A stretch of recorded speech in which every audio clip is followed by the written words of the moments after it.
Now everyone loves a little cheeky fast food meal every now and then, but the truth is it's not that good for you. And the worst part is that you don't stay full for very long. So this meal here has 910 calories, but only 21 grams of protein, and that's the issue. This meal here has 70 grams of protein for the same amount of calories, which is gonna keep you fuller for way longer. So today I'm gonna run you through my recipe for a fillet of fish that has way better macros and tastes way better. And to make sure of that, I'm gonna get the team to taste it blindfolded. So let's get stuck in. Now Macca's, as we all know, is one of the largest fast food restaurants in the world. And the fillet of fish has to be one of the weirdest menu items out there. I mean, just look at it. I don't know why, I've always loved these things. As a kid, this is the dish that I always ordered, but now I didn't realize how small they've got. So what is it? It's a questionable fish patty, some sloppy tartare sauce, and some processed cheese. It's delicious, but it's got so much more potential to do way better. First up, let's make some tartare sauce. We're gonna make our own mayonnaise, but we'll get to that once we have diced up the veg. Finely diced shallot, finely diced cornichons, and finely diced capers. If you can't get your hands on shallots like this, which you should be able to now, you can just use a little bit of red onion. Now the good thing about making your own as well is that you can kind of bulk it out with more pickles and stuff. And what that does is just give you more volume. Like these things are like no calories. Not no calories, but not very many. Just run your knife through your capers. You don't have to go super fine with this. Okay, for the actual mayonnaise itself, you need 1 egg yolk, about a tablespoon of water, half a tablespoon of white vinegar, big pinch of salt, and the oil. So I'm gonna use avocado oil. And this one, I think it's got a good neutral flavor, and it's probably a bit better for you than like sunflower or vegetable oil. And put your immersion blender straight to the bottom. Just pulse it. You're trying to slowly incorporate the oil into the egg yolk.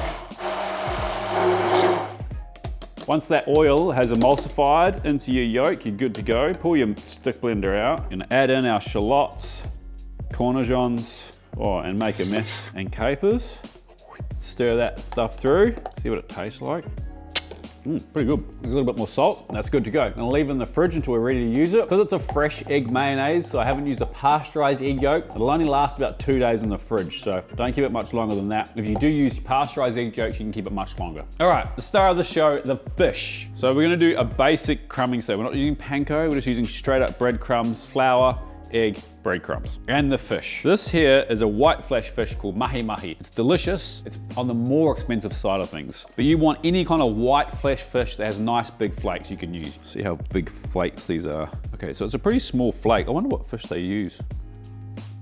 Doesn't taste like much. Don't worry, Mitch will eat that. It's not going to waste. So all we're gonna do, take this fish, we're gonna season it with salt on both sides, and then we're gonna crumb it. Okay, now you might be sitting there wondering, why is Andy all of a sudden talking about macros? Well, you may or may not have noticed I lost a little bit of weight in the last kind of 12 months. And the biggest thing I did and change in my day-to-day living was actually looking at my macros and making sure I was getting enough protein, was the biggest factor in that. Don't worry, this channel's not turning into some Fitspo health channel, but it really helped me along the way. When you get your macros in check, one of the best things is you never go hungry. It doesn't take that much effort. After a couple of months, it becomes second nature. Anyway, enough of that malarkey. Crack your eggs into your tray, whisk them really well with a fork. It's really important you get this nice and homogeneous. It's not that important actually, I don't know why chefs always say that. Take your fish, dust it in your flour, take off any excess, into your egg, dry hand, wet hand, into your breadcrumbs. Make sure you pat that stuff on there good and proper and onto a tray. Repeat with the rest. Let me clean myself up and then we'll cook this fish. Let's attack the elephant in the room. There's no way to cook this fish other than deep frying it to make it crispy other than an air fryer. Now, not a huge fan of air fryers, but they do have their uses sometimes, and this is one of them. I don't know why. Why do chefs all hate air fryers? It's gonna put you out of a job. It's gonna put me out of a job. My mate Lingard puts a leg of lamb in this thing and loves it. Bloody weirdo. So we're gonna preheat our air fryer, 200C. Preheat it for about 4 or 5 minutes. It's pretty important you preheat them. Now, if you don't have an air fryer, you can oven bake this in your oven at 200 degrees, ideally a fan force oven. It will cook it fine. You probably won't get quite as crispy a result, but it shouldn't be too bad. Now we're trying to keep the calories down on this, hence why we're using the air fryer or an oven as opposed to deep frying.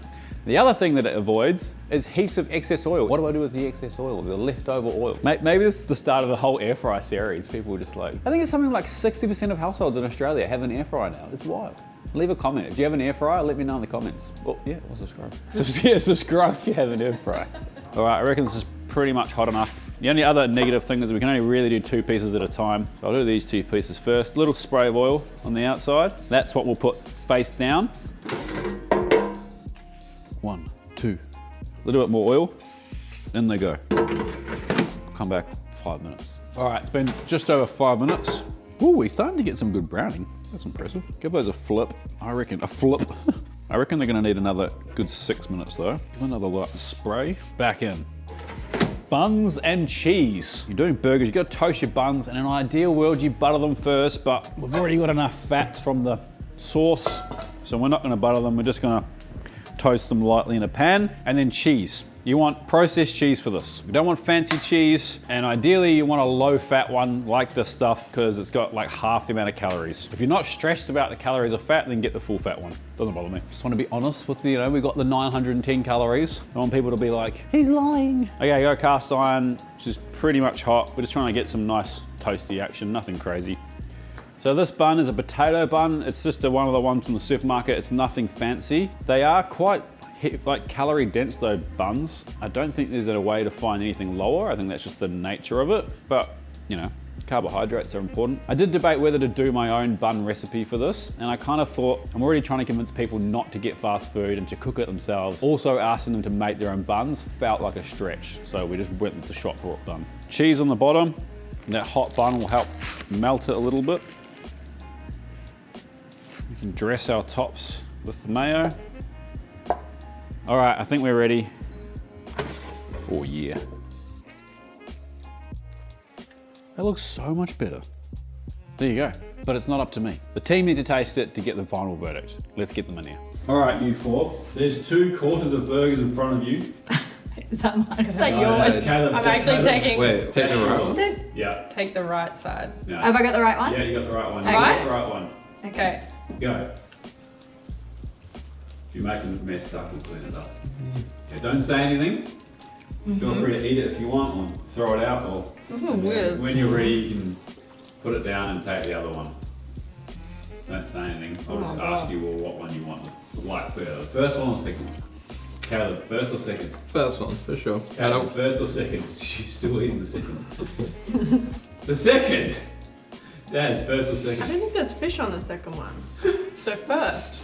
Mitchell, first or second? Oh, first for sure, no brainer. Oh. Okay. The first one was my one. The second one was a McDonald's one. Caitlin. Can we look? I actually love McDonald's Filet O Fish. You're crazy. It's the sugar in it. It's so sweet. It's great. The sauce is so Macca's. It's like eating a piece of mud cake, like texture-wise. It's like dense and like fake food. Fake. Delicious fake food. Caleb's a hard no. Hard no on the Macca's. I've never had it. Filet of fish from Macca's, and it is Not for you. not for me. It doesn't really taste like fish, No, but it really it's does like not. sugar, cheese, and just something fried in the middle. Definitely sugary. So there you go. Unsurprisingly, the homemade one won. But nostalgia always gets the better of some people. For me, it's a no-brainer. You can have 2 of those burgers, have triple the amount of protein, and it tastes better. Thank you so much for watching. Like this video if you took anything from it, subscribe if you're not, and we'll see you next week for another recipe. Time for me to eat.